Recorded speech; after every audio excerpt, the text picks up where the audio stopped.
2 મહિના બંધ કરવાનું કહે છે બેન. 2 મહિના સુધી અમારે આ ખાવું છે.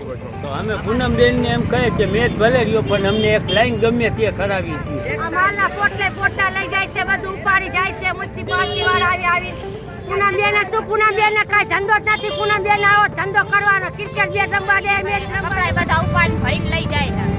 કહેતા હોય તો કઈ બધું સળગાવી દેવું પૂનમબેન ને કઈ ને કહેતા હોય તો અમે હડતાલ ઉપર બેહે લાલ બંગલામાં જઈને આ તમે પૂરું કરજો.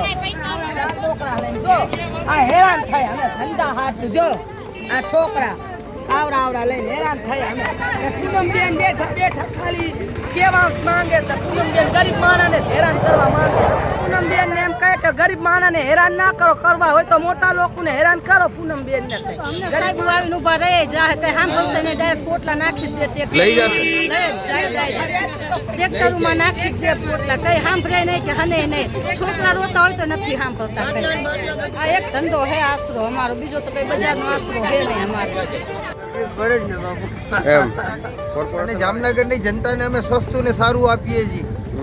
આજે જે વસ્તુ દુકાનમાં 400-500 રૂપિયાની મળતી હોય એ જ અમે 100 રૂપિયામાં આપીએ છીએ. અમે એક પબ્લિકનું સારું કામ કરીએ છીએ. અમે નાના માણસ છીએ અને ઓછા નફે ધંધો કરીએ છીએ અને અમે કોઈ જગ્યા ઉપર કબજો કે એવું કંઈ તો કરતા નથી.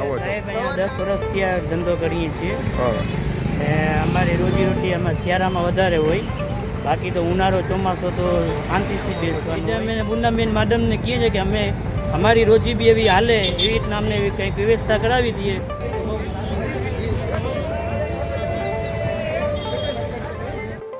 છેલ્લા 12 વર્ષથી સાંસદ પૂનમબેન માડમ જામનગરનું પ્રતિનિધિત્વ કરે છે અને છેલ્લા 17 વર્ષથી તેઓ ક્રિકેટ ટુર્નામેન્ટ યોજે છે, પણ આજ સુધી તેમને ક્રિકેટ ગ્રાઉન્ડ બનાવવાનો વિચાર નથી આવ્યો.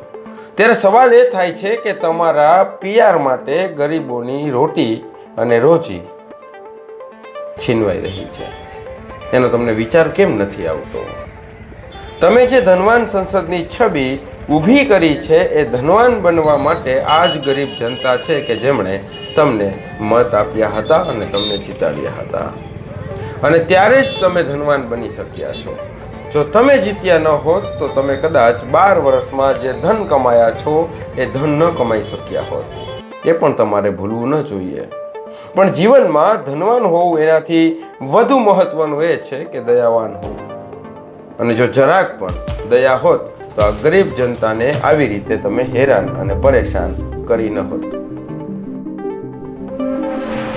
નમસ્કાર, હું સંજય આહિર છું. સનાતન સત્ય સમાચારના પ્લેટફોર્મમાં આપનું સ્વાગત.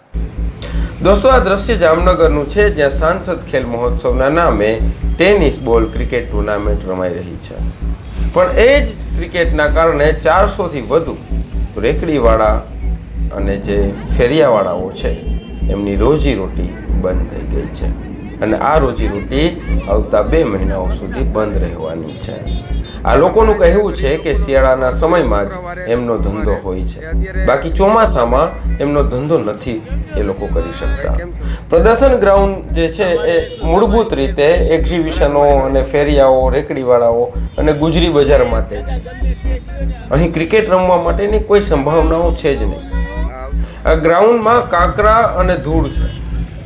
હજારો ક્રિકેટરોની ભાવનાઓ ક્રિકેટથી જોડાયેલી છે, એટલે તેઓ ગમે તેમ કરીને આ જગ્યા પર રમી તો લે છે. બાકી સાચું ગ્રાઉન્ડ હજુ સુધી જામનગરના ટેનિસ બોલ ક્રિકેટ માટે પણ ખેલાડીઓને મળ્યું નથી. એ પણ વાસ્તવિકતા છે.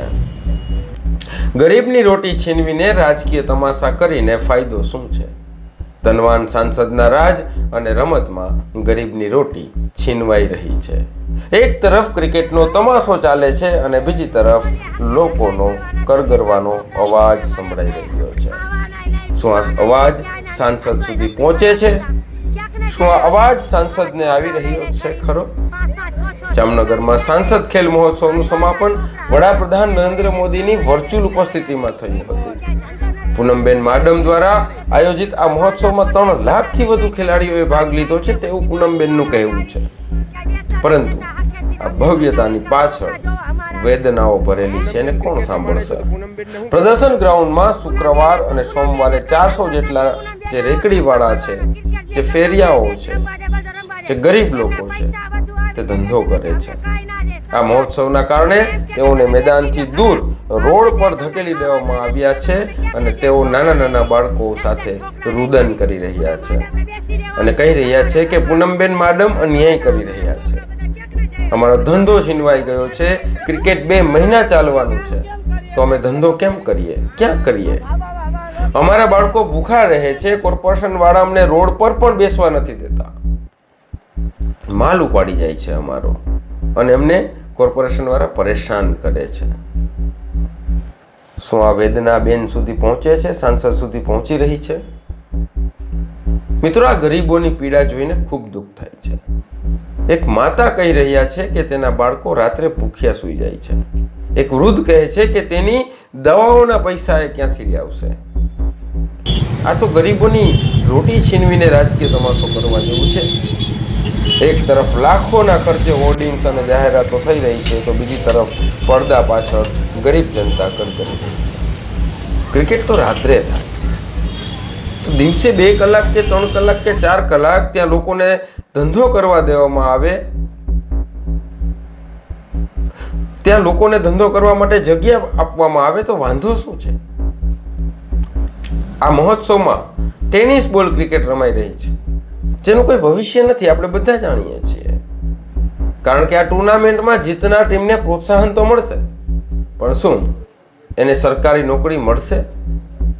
શું ખેલાડીઓને કોઈ પ્રાઇવેટ કંપનીઓમાં કાયમી રોજગાર મળશે? તમે જીતેલ ટીમને 51,000નું પ્રોત્સાહન આપશો, જે 15 ખેલાડીઓના ભાગ કરીએ તો 3400 રૂપિયા એમના ભાગે આવશે અને એમાં એના ટી શર્ટથી લઈને પેટ્રોલ, ડીઝલ તમામ હિસાબ કિતાબ કરીએ તો એ ખેલાડીઓના પૈસા તૂટશે. અને બીજી બાજુ જે 600 ટીમ ભાગ લઈ રહી છે ટોટલ, એમને તમારા સર્ટિફિકેટ મળશે. શું આ સર્ટિફિકેટ એમને ક્યાંય BCCIની રમતમાં ભાગ લેવા માટે કામ આવશે? ના, આ તમારા સર્ટિફિકેટ એમને ક્યાંય કામ નથી આવવાના. એ વાત પણ એટલી જ સાચી છે. જામનગર અને દેવભૂમિ દ્વારકામાં હોકી અને ક્રિકેટ માટે કોઈ જિલ્લા લેવલનું મેદાન છે જ નહીં, તો શું આ તમે જે રમાડી રહ્યા છો એનાથી એમને મેદાનો મળી જવાના છે? ના, આ જીતથી એમને મેદાન પણ નથી મળવાનું.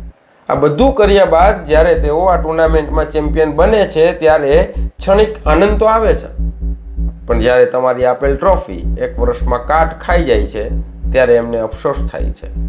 પણ એના માટે ક્રિકેટ એક નશો છે, એમના માટે ક્રિકેટ એ પોતાની આવડત છે, એટલે ફરી દર વર્ષે ભાગ લે છે, રમવા આવે છે અને એના આ નશાનો અને આવડતનો તમે ભરપૂર લાભ ઉઠાવો છો. તમે તમારી ટિકિટ માટે આ ખેલાડીઓના માથા ગણાવતા નથી. વાત ખોટી હોય તો મને પાછી આપી દેજો. જામનગરમાં 30 વર્ષથી કંપનીઓનું શાસન છે. રિલાયન્સ, નાયરા, ટાટા જેવી મહાકાય કંપનીઓનું આ ઘર છે, આ હબ છે. 1 વર્ષમાં માત્ર રિલાયન્સનું CSR અંદાજિત 2100 કરોડનું હોય છે.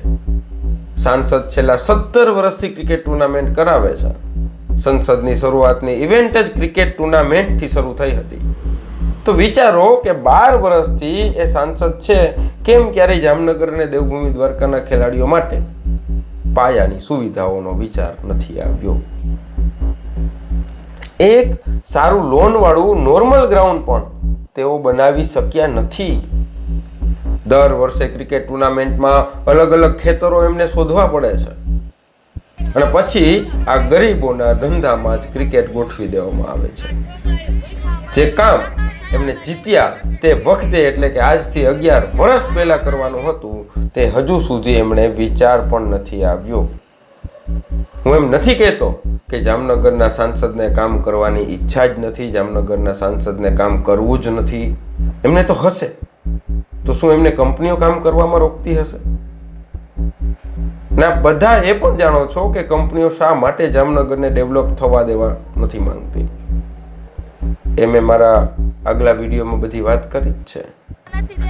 હવે જોવાનું એ રહ્યું કે અમીર સાંસદના આ ખેલમાં ગરીબ કચડાઈ ન જાય, એટલે આ ગરીબ ફેરિયાવાળા લોકોનું, જે ગરીબ લોકોનું સાંસદ અવાજ સાંભળે છે કે નહીં.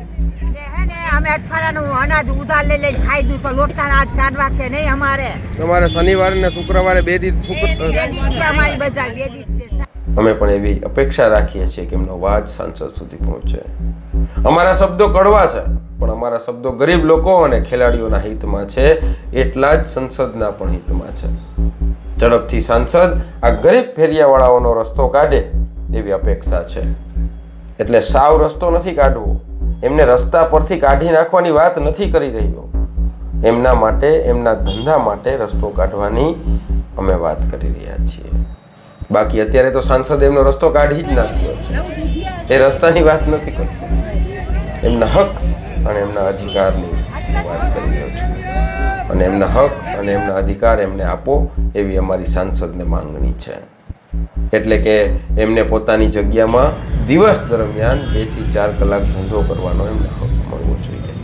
કારણ કે ક્રિકેટ તો રાત્રે હોય છે, અને આમે ત્યાં કાંકરા અને ધૂળવાળી જગ્યામાં આ લોકો 2 કે 4 કલાક ધંધો કરશે તો એમાં કાંઈ ખરાબ થઈ નથી જવાનું.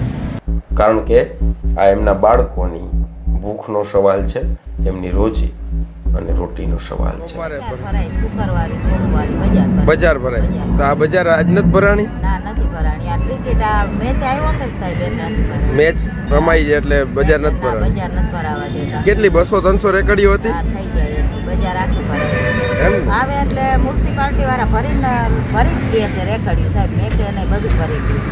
ગમે એ હોય, લુગડા હોય, ગમે એ રેકડીઓ ભરી જ દે છે.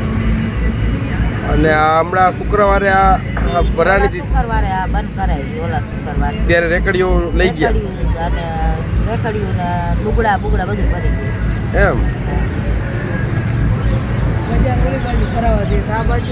પાછળ ઉભા રહીએ છે ને કોઈ ના પાડે છે.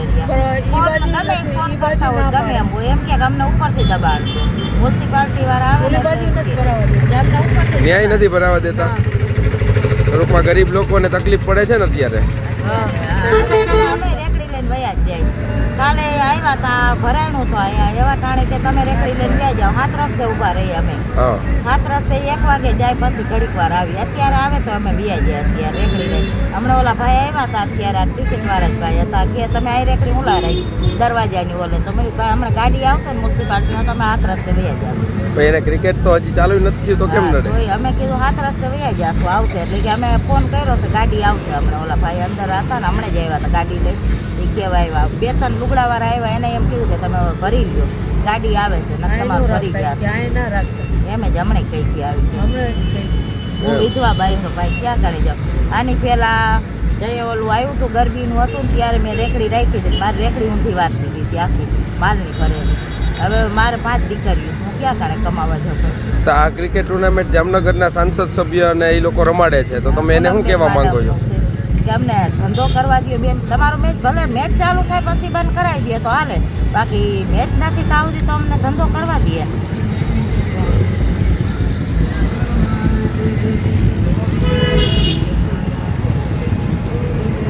દોસ્તો, તમને વાતમાં તથ્ય લાગતું હોય તો વિડીયોને શેર કરી અને વધુ લોકો સુધી પહોંચાડજો. કારણ કે હું જે વાસ્તવિકતા દેખાડી રહ્યો છું એ બીજે ક્યાંય મળે એવી અપેક્ષા આજના સમયમાં રાખવી મૂર્ખતા છે, અને એમાં તો જામનગરની ન્યૂઝ ચેનલો સાથે રાખવી એ એનાથી પણ મોટી મૂર્ખતા છે.